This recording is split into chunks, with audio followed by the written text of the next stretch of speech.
দাজ্জালের যে ফিতনা চমক নিয়ে আসবে ওইটা তো কোন লেভেলে হবে দেখেন। হাদিসে আসছে সে মৃত মানুষকে বলবে উঠো, জীবিত হয়ে যাবে।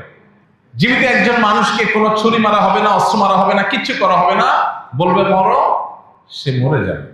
বাবা, তার এক হাতে সব খাদ্য আর এক হাতে পানি, চমক, সবকিছু থাকবে।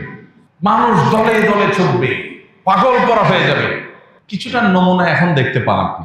একটু পায়ে একটা বলকে শুধু এদিক সেদিক করার যে ম্যাজিক, দুইটা পাও দিয়া, এই ম্যাজিকে হাজার হাজার লক্ষ লক্ষ মিলিয়ন মিলিয়ন যুবক তরুণকে পাগল করে দিচ্ছে কি দিচ্ছে না? সামান্য একটু চমক, সে পাগল হয়ে যাচ্ছে। বিভিন্ন রকমের ব্যান্ড দল দেশে বিদেশে বিভিন্ন দেশে বের হয়েছে। তাদের গলার কণ্ঠের চমকপ্রদ জাদুময় গান তরুণদের পাগল করে দিচ্ছে। পশ্চিমাদের সরবরাহ করা বিভিন্ন রকমের বিনোদনমূলক আইটেম, কালচার, এগুলো আমাদের তরুণদেরকে পাগল করে দিচ্ছে কি দিচ্ছে না? চমক, ফিতনা। এই ফিতনাগুলো থেকে বাঁচা সহজ কাজ না মোহতারাম হাজিরিন। এর জন্য এসব ফিতনা থেকে বাঁচার জন্য সবকিছুর আগে দরকার হলো ফিতনা সম্পর্কে সতর্ক হওয়া, সচেতন হওয়া, জানা যে ফিতনা কিভাবে আসে, কিভাবে কাজ করে। আপনি সন্তানকে দিচ্ছেন পড়াশোনা, শিক্ষা, কিন্তু সে শিক্ষার নাম দিয়া সে বেঈমান হচ্ছে, সে নাস্তিক হচ্ছে, ফিতনা। আপনি সমাজে অন্য 10 জনের সাথে ভাবসাবে টিকে থাকার একটা চেষ্টায় গেলেন, ফিতনা। এখন কত হলো বাঁচবো কিভাবে?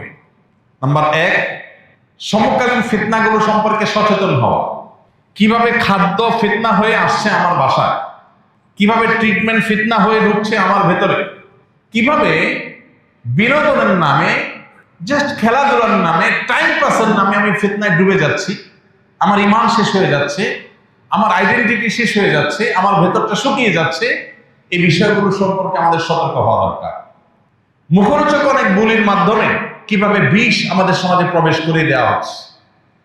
গোটা পৃথিবীতে আপনি দেখবেন এখন খুব অ্যাগ্রেসিভলি পুশ করা হচ্ছে সমকামিতাকে। এত অ্যাগ্রেসিভলি পুশ করা হচ্ছে, মনে হচ্ছে মানুষের বেঁচে থাকার চাইতেও বড় অধিকার বিষয় এটা। এটাকে অধিকারের খোলসে পেশ করা হচ্ছে যে কিছু মানুষ, তাদের তো ডিমান্ড, তাদের অধিকার আপনি খর্ব করছেন, আপনি বাধা দিচ্ছেন, তাদেরটা তাদেরকে করতে দেন, তাদের স্বাধীনতার ব্যাপার আছে। স্বাধীনতার খোলসে এই জিনিসটা পুশ করা হচ্ছে। কেন পুশ করা হচ্ছে? এর পেছনে প্ল্যান কি, পরিকল্পনা কি, কোন জায়গাটাকে ডিস্ট্রয় করতে চায় তারা, সেটা বেশিরভাগ মানুষ আমরা বুঝি না, বোঝার কথা না। আমরা জাস্ট গুটি, আমাদেরকে চালা হচ্ছে। এরকম অনেক বিষয় আছে যে বিষয়গুলো সমাজে ব্যাপকভাবে ছেয়ে গেছে, কিন্তু সেগুলোকে ফিতনা হিসেবে আমরা জানি না। এগুলো সবকে জানা হলো সবচেয়ে জরুরি বিষয়।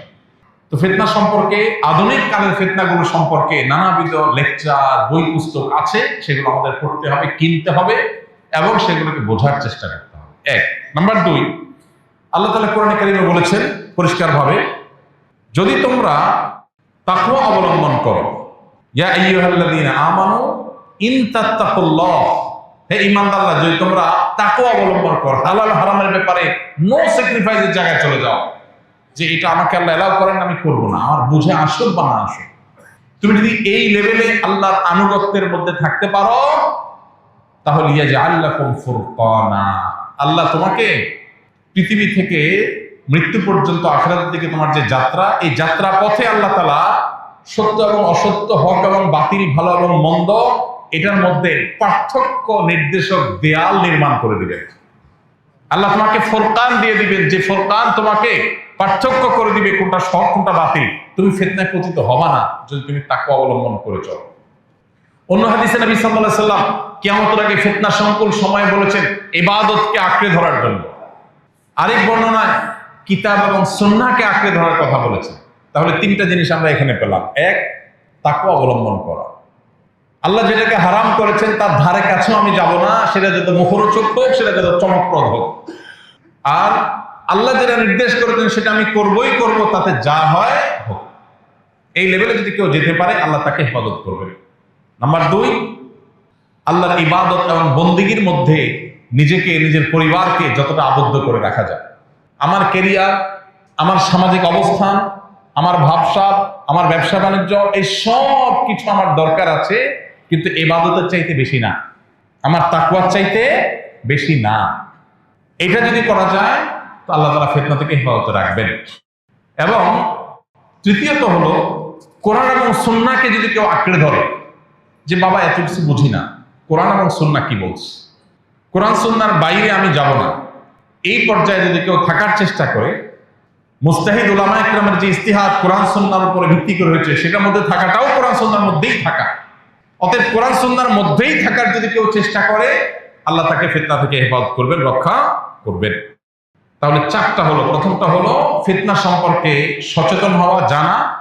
দ্বিতীয় হলো তাকওয়া অবলম্বন করা, আল্লাহর নির্দেশ মতো চলা, নিষেধ থেকে বাঁচার জন্য সংগ্রাম করা। আর 3 নম্বর হলো আল্লাহর ইবাদত বন্দেগীর মধ্যে নিজেকে আবদ্ধ রাখা। 4 নম্বর হলো কোরআন এবং সুন্নাহর মধ্যেই থাকা যথাসম্ভব। আর 5 নম্বর হলো আল্লাহর কাছে দোয়া করা। কি করা? সবচেয়ে বড় অস্ত্র, চোখের পানি ফেলে দোয়া করা। আল্লাহুম্মা ইন্না নাউযু বিকা মিনাল ফিতানি মা যাহারা মিনহা ওয়া মা বাতান। আল্লাহ, আমি জানি না কোনটা ফিতনা কোনটা ফিতনা না, ফিতনা কিভাবে আসছে আমি জানি না। আল্লাহ, আপনি আমাকে হেফাজত করেন, আপনি হেফাজত করেন আল্লাহ। আমি নিজের বিবেক দিয়ে সব ফিতনা থেকে বাঁচতে পারবো না, আপনি আমাকে বাঁচায় দেন। আল্লাহর কাছে দোয়া করা। নামাজের শেষ বৈঠকে যখন দোয়া মাসুরা পড়েন, এই দোয়াটাও পড়েন মাঝে মধ্যে। আল্লাহুম্মা ইন্নী আউযু বিকা মিন আযাবিন নার ওয়া আযাবিল কবর ওয়া আউযু বিকা মিন ফিতনাতিল মাহইয়া ওয়াল মামাত ওয়া আউযু বিকা মিন শাররি ফিতনাতিল মাসীহিদ দাজ্জাল।